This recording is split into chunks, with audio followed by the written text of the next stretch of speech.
Comme nous venons de chanter, une étincelle, et on veut que cette étincelle puisse créer un feu en nous. Vous souvenez de ces hommes qui marchaient avec Jésus, et la Bible nous dit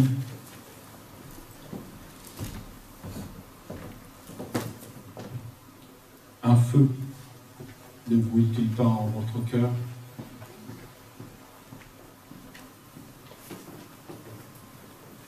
C'est vrai qu'avec notre génération, notre époque, nos cœurs ont tendance à se refroidir. Les Écritures le disent, dans les derniers temps, la foi se refroidira. Et ce matin, je crois que le Saint-Esprit a déjà parlé, a déjà averti, exhorté, et nous rappelle des choses que nous savons, mais des choses que nous avons oubliées. Et c'est bon de repasser sur notre cœur certaines réalités. Quelquefois, on peut tomber dans des habitudes, on peut tomber dans un train de vie et oublier l'essentiel, notre éternité. Et ce matin, nous voulons remercier le Saint-Esprit de nous rappeler certaines choses qui sont la vie. C'est Christ, c'est Jésus qui transmet la vie. Et sans cette vie, nous ne pouvons pas avancer avec lui. Nous sommes des vivants sur cette terre, et Christ a apporté une vie nouvelle. Et cette vie nouvelle, nous voulons la garder en nous, parce que nous voulons un jour voir Jésus-Christ dans sa gloire. Même si, à cet instant, il vit déjà en nous. Ça, on est convaincu, il vit déjà dans chacun d'entre nous. Amen.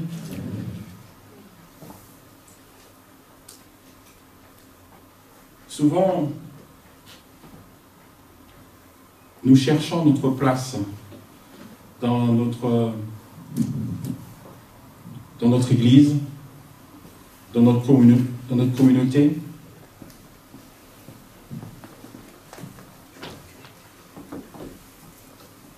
C'est vrai qu'il est utile de servir Dieu. Si nous sommes là ce matin, c'est que c'est un service aussi d'être présent quand Dieu nous appelle. D'être présent dans la louange et dans l'adoration. Car en servant Dieu, nous partageons ce que nous avons reçu. Chacun, nous avons reçu quelque chose. Même si ce matin, nous sommes venus pour recevoir de Jésus. Et avant d'être là ce matin, nous avons reçu avant. Dieu nous a donné quelque chose. Et aussi, nous voulons partager cela avec nos frères et sœurs. Et partager ça avec Jésus-Christ. Souvent, vous avez dit dans vos prières, moi, je n'ai rien à donner à Jésus. Pourquoi dit-on ça? Parce qu'on a oublié que Jésus a mis quelque chose de précieux en nous. Il a mis un trésor. C'est lui qui habite en nous.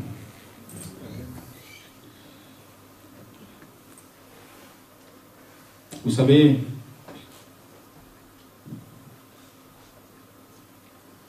c'est vrai que c'est une bonne chose de servir Dieu. C'est une bonne chose d'être au service de Dieu. Mais un jour, j'ai demandé à Dieu de le servir. Et Dieu m'a clairement dit, ton premier service, c'est la prière. Au début, on pense que servir Dieu, c'est partir en mission, partir dans des grands projets. C'est louable. C'est bien. Je ne suis pas contre. Mais on a besoin de la prière. On a besoin d'être à genoux avant de partir dans les projets qui nous intéressent. On a besoin d'être à genoux à chercher le cœur de Dieu. On a besoin, dans la prière, chercher la volonté de Dieu. C'est dans la présence de Dieu que notre cœur tressaille. C'est là où il parle. C'est là où nous écoutons sa voix. C'est là où le Saint-Esprit vient nous saisir.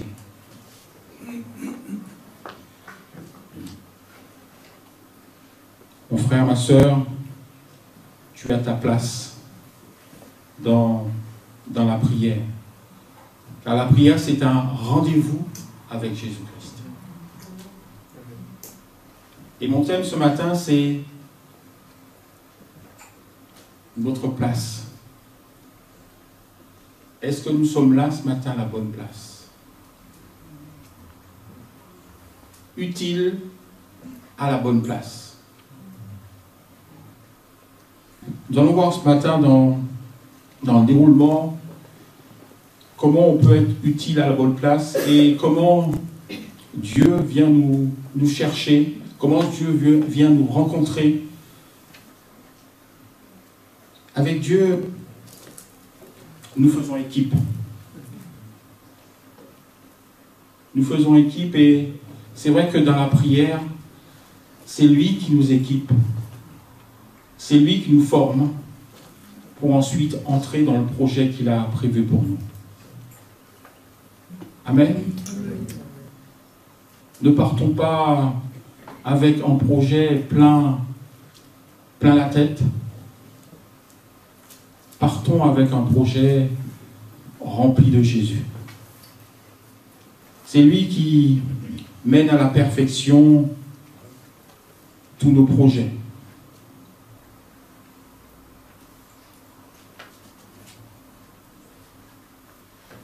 Nous allons lire dans Jean chapitre 4.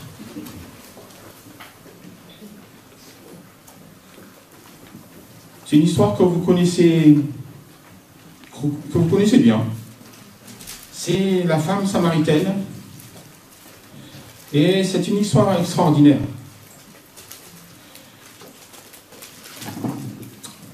Vous êtes d'accord avec moi que c'est une merveilleuse rencontre d'une âme avec Dieu.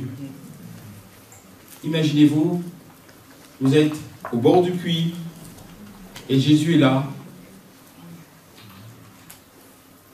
Attention, c'est Jésus qui va entamer la discussion.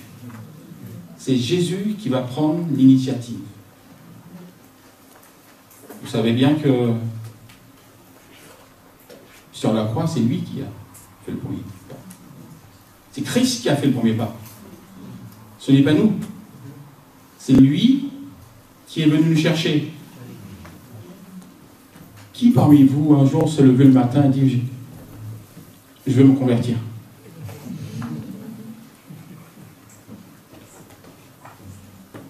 C'est lui, c'est Christ qui fait son œuvre en nous. Nous ne sommes pas là par nos forces, par notre désir, par la puissance de notre volonté. C'est Christ qui met ce désir en nous. Amen. Nous allons lire ce texte, une partie de ce texte, dans Jean chapitre 4, verset 4.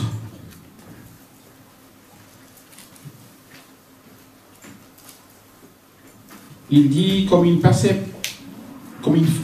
fallait qu'il passe par la Samarie, parle de Jésus, il arriva dans une ville de Samarie nommée Sichar, près du champ que Jacob avait donné à Joseph son fils.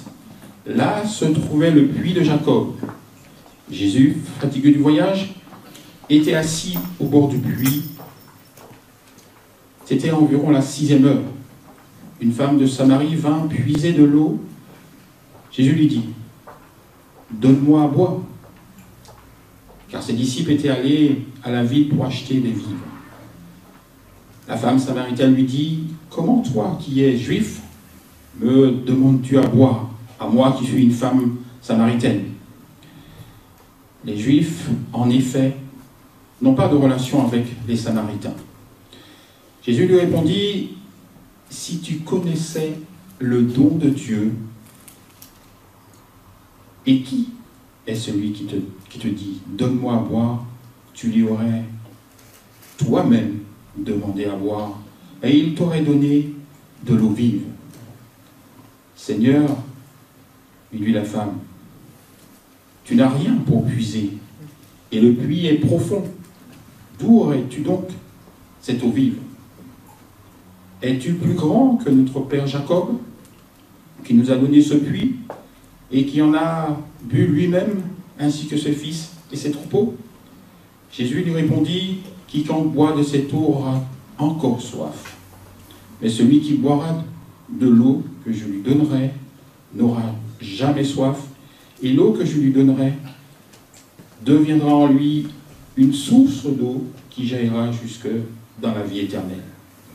La femme lui dit, Seigneur, donne-moi cette eau, afin que je n'ai plus soif, et que je ne vienne plus puiser ici. Va, lui dit Jésus, appelle ton mari et viens ici. La femme répondit, je n'ai point de mari. Jésus lui dit, tu as eu raison de dire, je n'ai point de mari. Car tu as eu 5 maris et celui que tu as maintenant n'est pas ton mari. En cela, tu as dit vrai. Jésus lui dit, femme, Jésus dit à la femme, je vois que tu es prophète. Je me suis trompé. Seigneur, lui dit la femme, je vois que tu es prophète. Nos pères ont adoré sur cette montagne, et vous dites, vous, que le lieu où il faut adorer est Jérusalem. Je vais m'arrêter là. Vous avez vu l'histoire, vous avez vu la chronologie, vous avez vu les différentes questions que pose Jésus à cette femme. Vous avez vu ce que aussi la femme samaritaine pose à Jésus-Christ.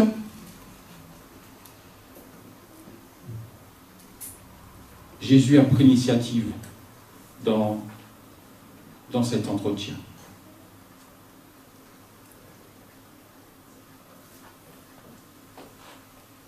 Alors que c'est souvent la souffrance qui mène les âmes à venir à Jésus. Regardez dans la parole de Dieu, c'est souvent ceux qui souffrent qui viennent chercher Jésus. Je crois que c'est notre démarche. Souvent, je crie à Dieu. C'est notre cri à Dieu qui sort de notre plus profond, notre cœur, chaque instant pour crier à Dieu. C'est souvent cette différence-là, cette différence souligne que Christ est venu vers cette femme. Le choix de Dieu, c'était qu'il passe par ce puits. Il est dit au début, comme il fallait qu'il passe par la Samarie. C'était l'heure de Dieu, c'était le moment du Seigneur, c'était le moment où Jésus avait choisi pour rencontrer cette femme. Et je crois que dans votre vie, c'est la même chose. Il y a un moment où Dieu a arrêté le temps et a voulu nous parler à notre cœur. C'est vrai que nous pourrions dire que c'est un effet du hasard, cette rencontre. Mais au fond de nous-mêmes, nous savons bien que c'était le plan de Dieu.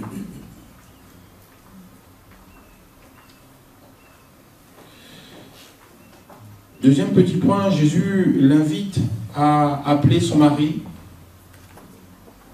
Et elle répond, je n'ai pas de mari.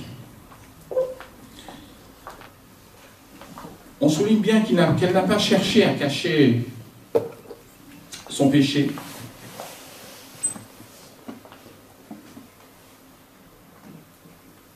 Et ça souligne que la femme samaritaine, son cœur a commencé à changer. Dieu a commencé à travailler son cœur. Parce qu'elle aurait pu cacher cet événement dans sa vie. Jésus n'avait pas à savoir comment était sa vie. Mais elle a dit vrai. Elle a dit la vérité. Elle ne s'est pas abaissée à mentir. Cette femme pécheresse a dit tout simplement la réalité de sa vie. La parole de Jésus avait déjà atteint son cœur. Son cœur commençait à changer. De toutes les façons, son péché était devant Dieu. Notre péché est devant Dieu. Notre vie est devant Dieu. Comment voulez-vous cacher notre vie à Dieu? Comment faire?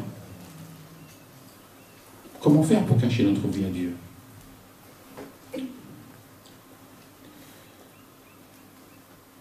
Ce matin, mon souhait, c'est de vous inviter autour de ce puits avec Jésus.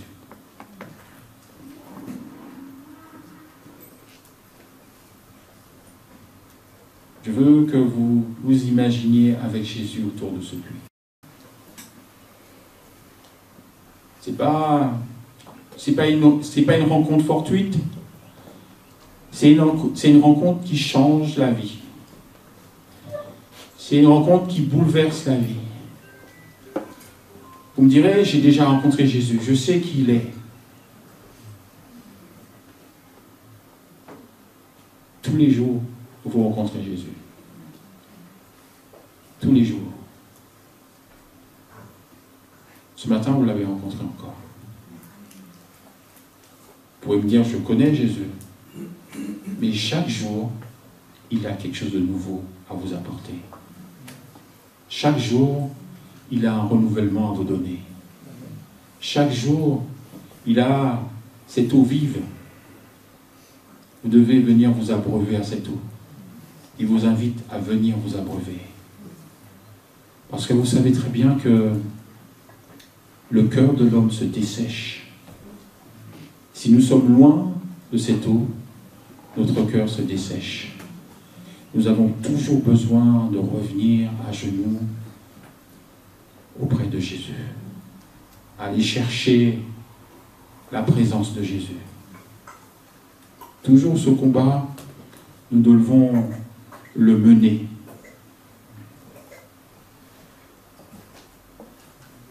Là où je voudrais souligner un verset qui m'intéresse beaucoup, avec toute cette discussion avec la femme samaritaine, au verset 28,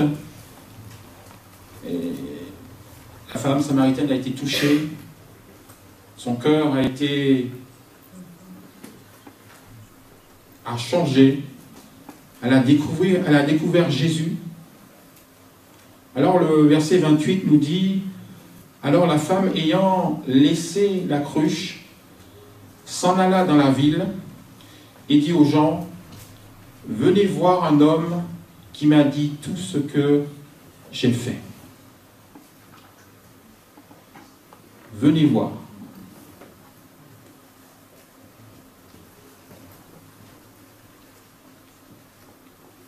Venez voir.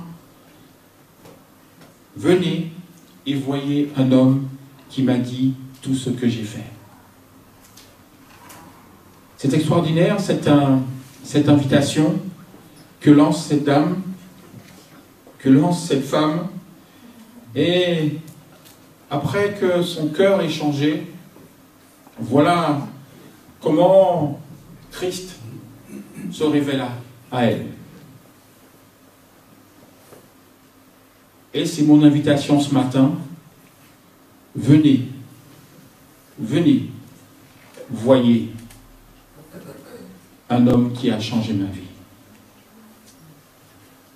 Ce n'est pas moi personnellement, mais l'invitation, c'est Jésus qui la lance. C'est Jésus qui la propose. Cette invitation, nous la connaissons. Cette invitation, nous l'avons déjà répétée plusieurs fois dans nos vies. Mais ce que je veux souligner ce matin, c'est que Dieu nous invite à chaque instant. Dieu nous invite à chaque instant. Chaque dimanche, Dieu nous invite. C'est-à-dire quand je viens au culte, quand je viens à la réunion de prière, il y a une invitation qui est lancée par Jésus-Christ. Quelquefois, cette invitation, je ne la conçois pas, je ne la vois pas, je ne la sens pas. L'appel de Dieu ici. Pour quelle raison je suis là ce matin? Par habitude, Dieu lance à chaque instant une invitation. En d'autres termes, Dieu nous parle différemment. Souvent, je me pose la question, quand un frère, une sœur a une révélation, quand Dieu parle à quelqu'un et que moi je suis dans la salle et je me dis, pourtant moi je n'ai rien senti. Pourtant, dans cet instant-là, je n'ai pas senti cette présence. Je n'ai pas senti cet appel. Qu'est-ce qui me manque? Qu'est-ce qui me manque?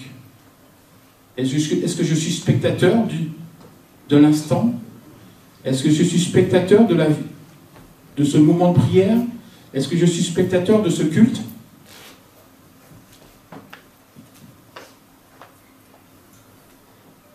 Christ vit en nous. Est-ce que Christ vit en toi? Est-ce que Christ a toute la place qu'il faut dans ta vie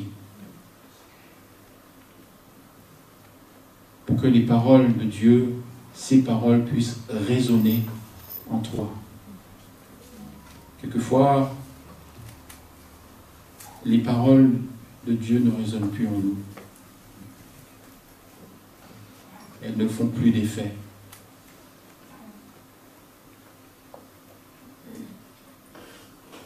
Parce que ces paroles-là n'arrivent pas à notre cœur. Et notre cœur, il est nourri par Jésus-Christ.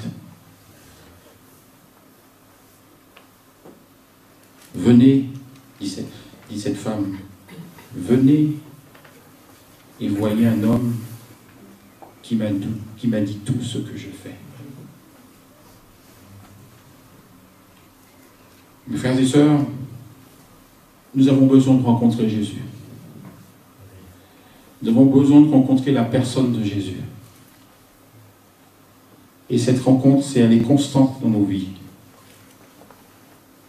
Ce matin, je vais vous emmener au cœur même de Jésus-Christ.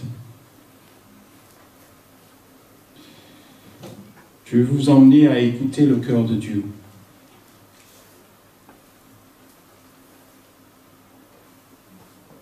C'est vrai que dans notre vie spirituelle, on a l'impression qu'on peut se dire, on peut vivre une vie spirituelle, mais pas aller trop loin. Il y a des limites. Vous pouvez me dire, frère, je peux aller jusque là, mais là, c'est trop loin avec. Vous m'emmenez trop loin. Jusqu'où je peux aller? Je me suis mis des limites. Je ne peux plus aller très loin. Je m'arrête là.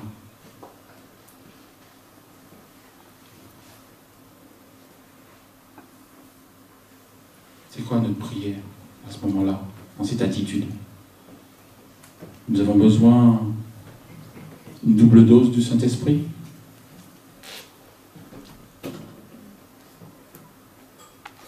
Nous avons besoin de nous humilier, d'entrer dans le combat spirituel, d'aller chercher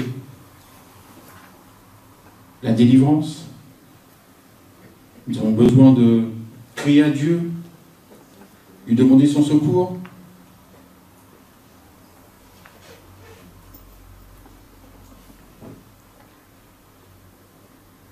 Notre cœur doit brûler pour Dieu.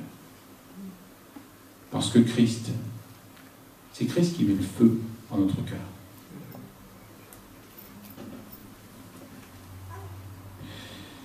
Cette femme, elle était remplie de Jésus. Elle était remplie de Jésus. Je vous invite à relire et à relire ce chapitre 4 de cette femme samaritaine. Elle est pleine de vie et elle nous porte la vie.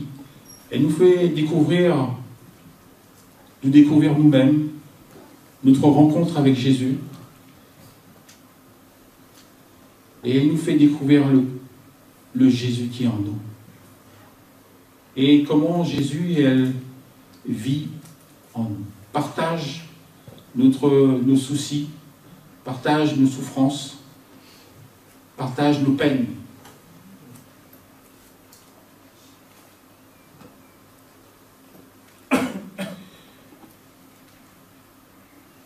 Je voudrais continuer avec un deuxième point,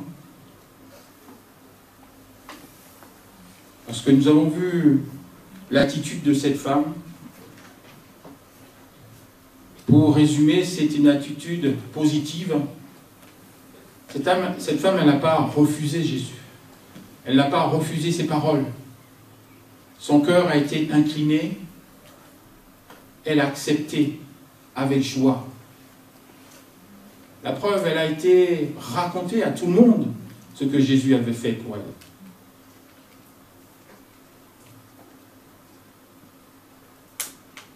Vous vous rappelez la première fois que vous êtes converti? Est-ce qu'il y avait cette joie-là dans votre cœur? Hein? Vous avez couru, partir dire à tout le monde que j'ai rencontré Jésus. Et autour de vous, peut-être qu'on s'est dit, mais tu as perdu la tête. Ça va pas? Ce sont les réactions extérieures. Mais vous savez qui est-ce que vous avez rencontré.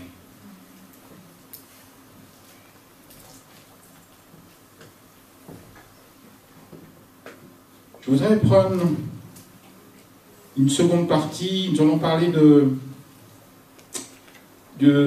David. Nous allons comparer les attitudes.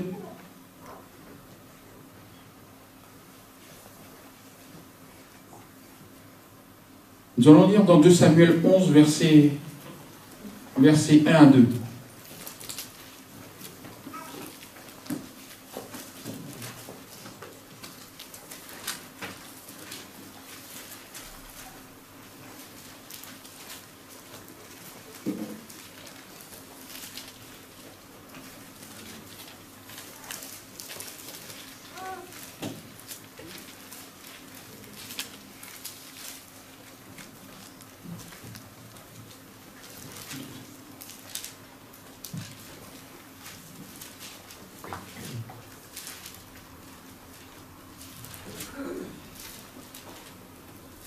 Samuel 11, versets 1 à 2.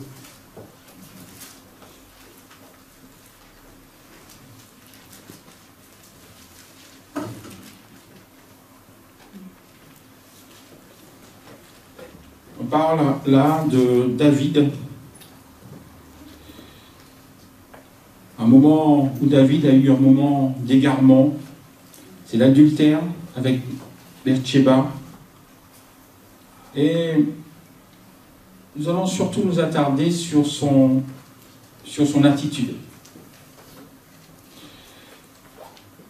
Le texte dit, le soir, David se leva de sa couche Et comme il se promenait sur le toit de la maison royale, il aperçut là une femme qui se baignait et qui était belle de figure.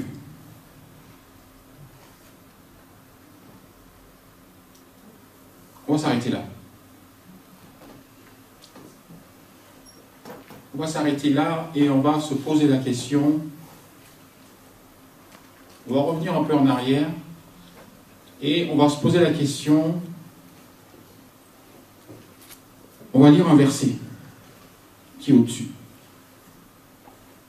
Le verset premier qui dit « L'année suivante, au temps où les rois se mettaient en campagne, David envoya Joab avec ses serviteurs et tout Israël pour détruire les fils d'Ammon et pour assiéger Rabat. » Et ensuite, mais David resta à Jérusalem. Là où je veux vous amener, c'est que David était resté à Jérusalem.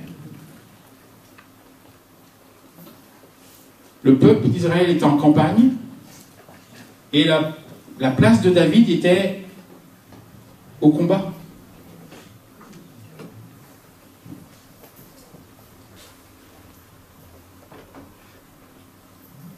Au temps où les rois se mettaient en campagne. David n'était pas parti en campagne.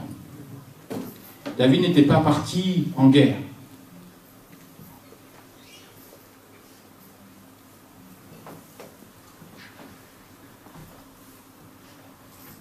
Ce texte nous révèle qu'il faut être à sa place.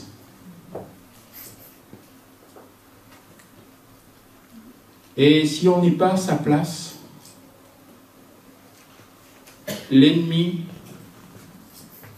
nous fait chuter.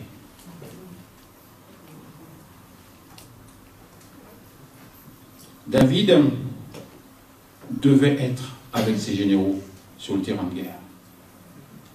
Il a décidé de rester à Jérusalem. Alors, puisqu'il n'est pas en guerre, puisqu'il n'est pas sur le terrain, puisqu'il n'est pas en campagne, le texte que continue de dire, un soir David se leva de sa couche, et comme il se promenait sur le toit de la maison royale. Son pays est en guerre, et lui se promène.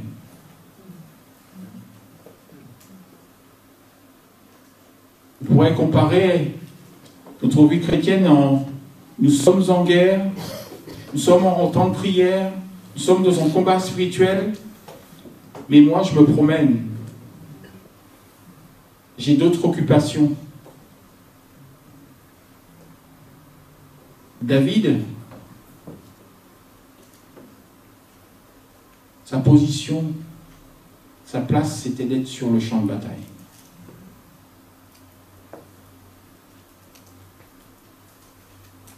Nous, notre position, c'est d'être à côté de Jésus-Christ, au pied de Jésus-Christ, au pied de Jésus. Ne cherchez pas des excuses, c'est là votre place. Vous connaissez l'histoire de David? Je vais la lire un peu. David fit demander qui était cette femme, et on lui dit, n'est-ce pas Bathsheba, fille d'Eliam, femme d'Uri, le Héthien? Et David envoya des gens pour la chercher. Elle vint vers lui et il coucha avec elle. Après s'être purifiée de sa souillure, elle retourna dans sa maison. Cette femme devint enceinte, et elle fit dire à David, « Je suis enceinte. »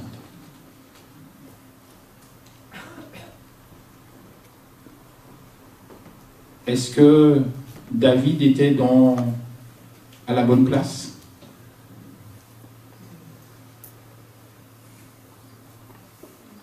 Quelle est son attitude?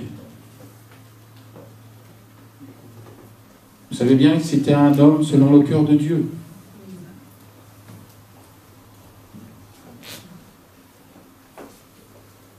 La question qu'on se pose ce matin, est-ce que nous sommes à la bonne place?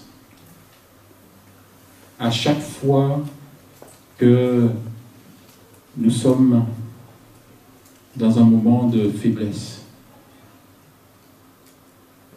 est-ce que nous avons ce courage de nous interroger?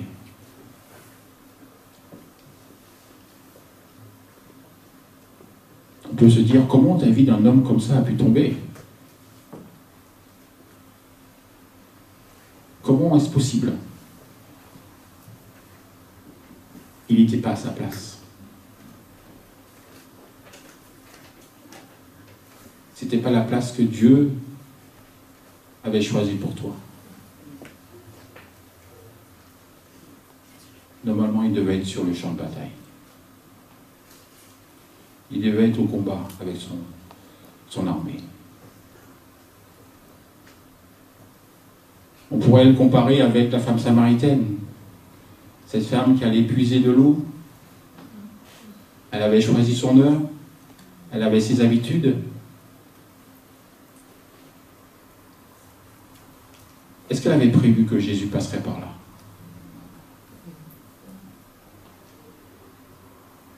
Non.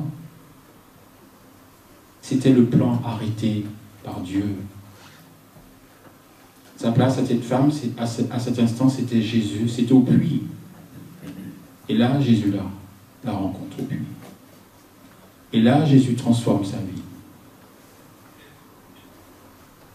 Nous avons besoin vraiment d'être à notre place. Avec Dieu, il est essentiel d'être à sa place. Sinon, nous ne sommes pas dans sa volonté.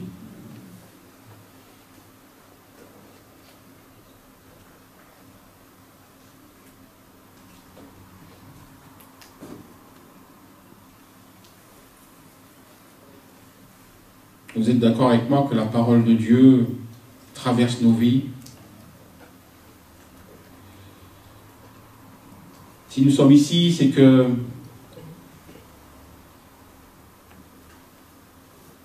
c'est un choix de Dieu. C'est pour nous faire grandir, pour nous faire découvrir Jésus-Christ. Dieu veut que tu sois utile dans sa maison. Dieu veut que tu sois utile pour lui. Dieu veut que tu sois utile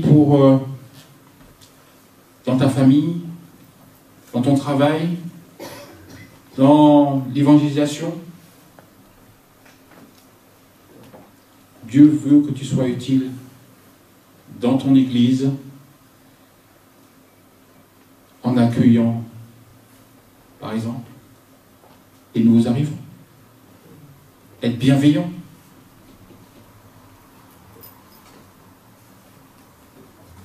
Lisons maintenant dans Acte 19, verset 15.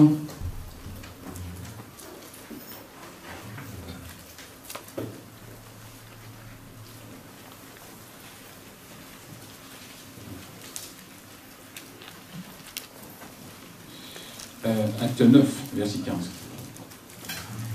Acte 9.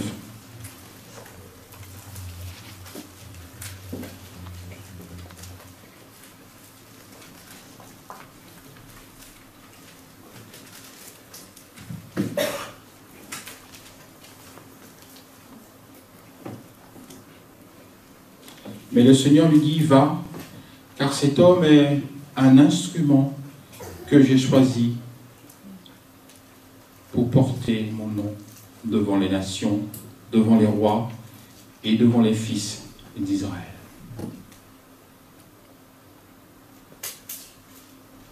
Dieu vous a choisi pour porter son nom.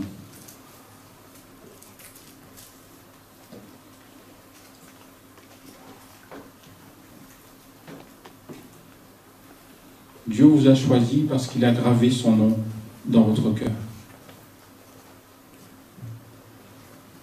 C'est au nom de Jésus que vous avancez. C'est au nom de Jésus que vous suivez votre route.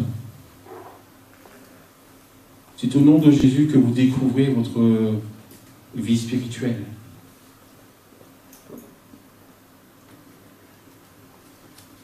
Vous ne la vivez pas avec des œillères.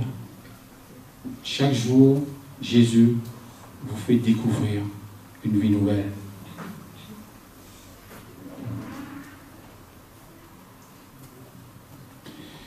Mes chers frères et sœurs, on a besoin de vivre une vie nouvelle avec Jésus-Christ.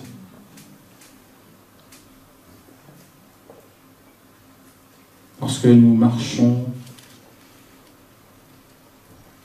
dans des habitudes.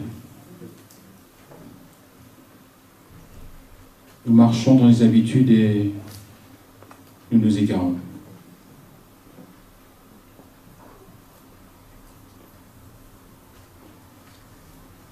Moi, je peux vous parler, mais Christ, il a quelque chose d'extraordinaire à vous apporter.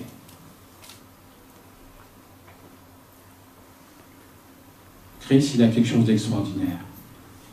Vivre avec Christ, c'est toujours un renouvellement. C'est un trésor. C'est un émerveillement.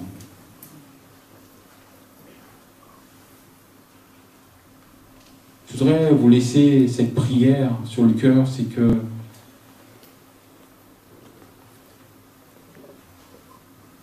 vous puissiez demander à Jésus de m'émerveiller. Émerveille-moi, émerveille-moi, Seigneur, dans cette vie que tu m'as donnée. Elle est tellement triste des fois. Elle est tellement pleine d'interrogations. Seigneur, comment je veux m'en sortir? Émerveille-moi, Seigneur. Baignez-vous dans cette réalité. Nous avons besoin de nous émerveiller de Jésus-Christ. Seigneur, c'est notre prière ce matin.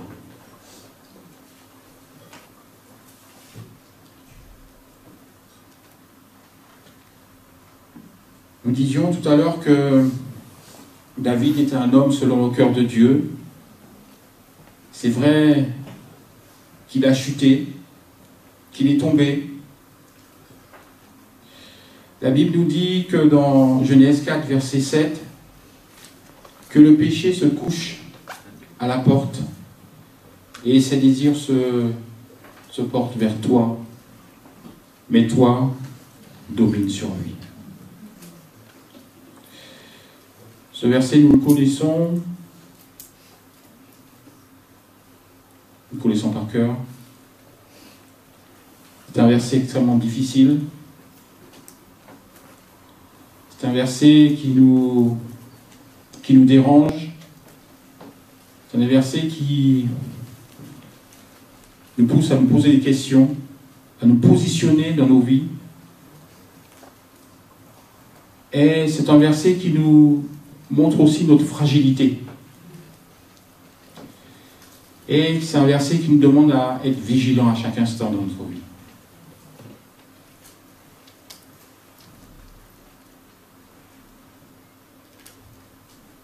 Ce matin, mon but, c'était de vous faire partager l'invitation que Jésus a faite à la femme samaritaine. Pour conclure, que vous puissiez garder cette invitation dans vos cœurs, aller à un trésor. C'est une histoire, je disais tout à l'heure là, une histoire extraordinaire. Et c'est ce que nous voulons vivre à chaque instant.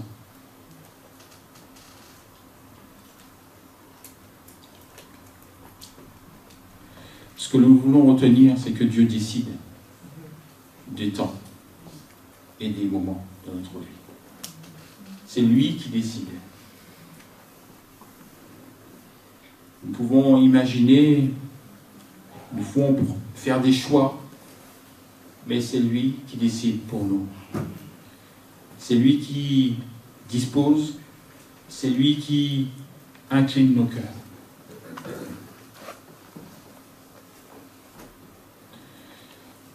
Ce matin, je voudrais terminer sur ça.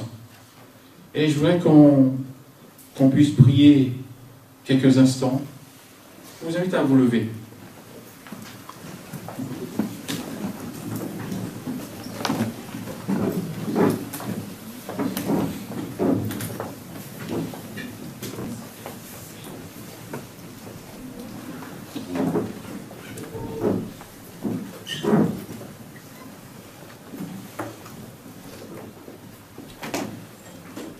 Seigneur, ta parole, elle est belle, elle est extraordinaire, elle change la vie, elle change les cœurs. Seigneur, à l'image de cette femme, Seigneur, où tu as incliné sa vie, tu t'es révélé à son cœur. Nous aussi, nous voulons, dans nos cœurs, dans des pensées, nous voulons vivre ces choses. Nous voulons vivre comme elle. Nous voulons expérimenter ce qu'elle a expérimenté, Seigneur. Nous ne voulons pas dire que nous l'avons déjà fait, nous n'avons plus besoin de le faire. Nous avons besoin de renouveler notre rencontre avec Jésus-Christ. Nous ne voulons pas vivre de connaissances. Nous voulons vivre de notre rencontre avec Jésus-Christ. Cette rencontre, elle est la vie. Et tu es le cœur même de notre vie. Tu es le cœur même de notre existence. Si nous sommes là, c'est parce que c'est Jésus. C'est toi que nous cherchons. C'est toi qui nous sauves. C'est toi qu'à chaque instant de notre vie, quand nous crions, quand nous souffrons, nous prononçons le nom de Jésus. Et ce matin, Seigneur, nous voulons te remercier parce que tu nous parles à chaque instant. Seigneur, viens renouveler le cœur des âmes dans ce lieu, Seigneur. Viens renouveler nos vies. Ta présence dans nos vies est comme un feu, comme une chaleur. Seigneur, je veux avoir chaud dans mon cœur quand j'entends ta parole. Je veux que tu réchauffes mon cœur quand j'entends la parole de Jésus. Je ne veux plus être sec. Je veux que Jésus vive en moi.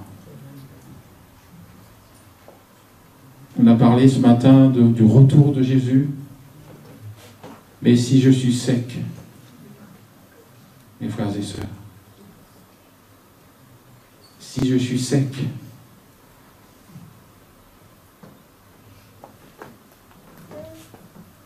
je n'ai plus le goût de Jésus.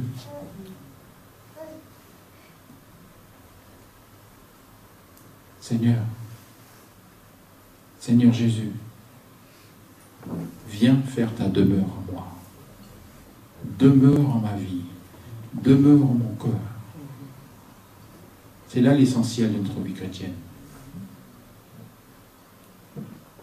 Gardez ça dans votre cœur. Elle est précieuse pour la suite de votre marche avec Jésus-Christ. C'est lui qui nourrit. C'est lui qui vous enrichit. Ne cherchez pas à droite à gauche. Cherchez le cœur de Dieu, tout simplement. C'est tout ce qu'il a besoin. Tout ce que nous avons besoin, c'est le cœur de Dieu. Être à notre place. C'est ça mon message ce matin. Être à votre place, être à ma place, c'est être près du cœur de Dieu. Faites l'expérience, expérimentez. Je suis près du cœur de Dieu. Je ne veux pas être ailleurs. C'est là ma place. Et là, près du cœur de Dieu, vous pourrez écouter sa voix. Écoutez ce qu'il a à vous dire. Écoutez son message pour vous chaque jour. Chaque jour, il a une parole pour vous. Chaque jour, il a une parole de transformation, de renouvellement. Plus vous êtes près du cœur de Dieu, mieux vous écouterez sa voix. Seigneur, ce matin, merci de ta présence. Merci, Seigneur, de ta parole.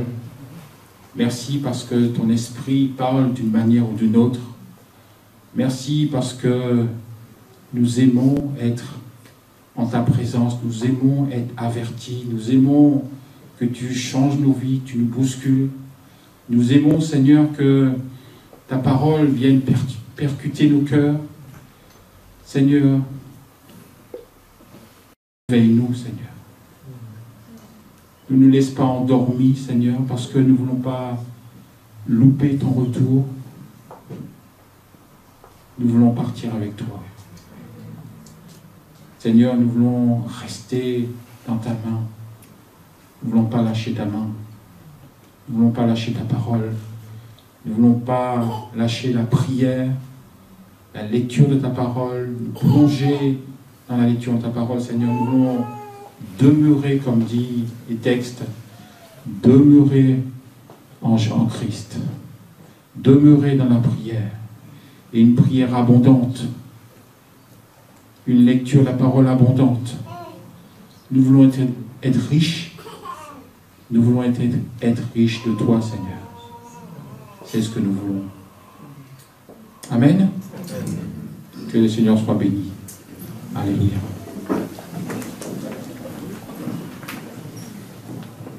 Je laisse la place.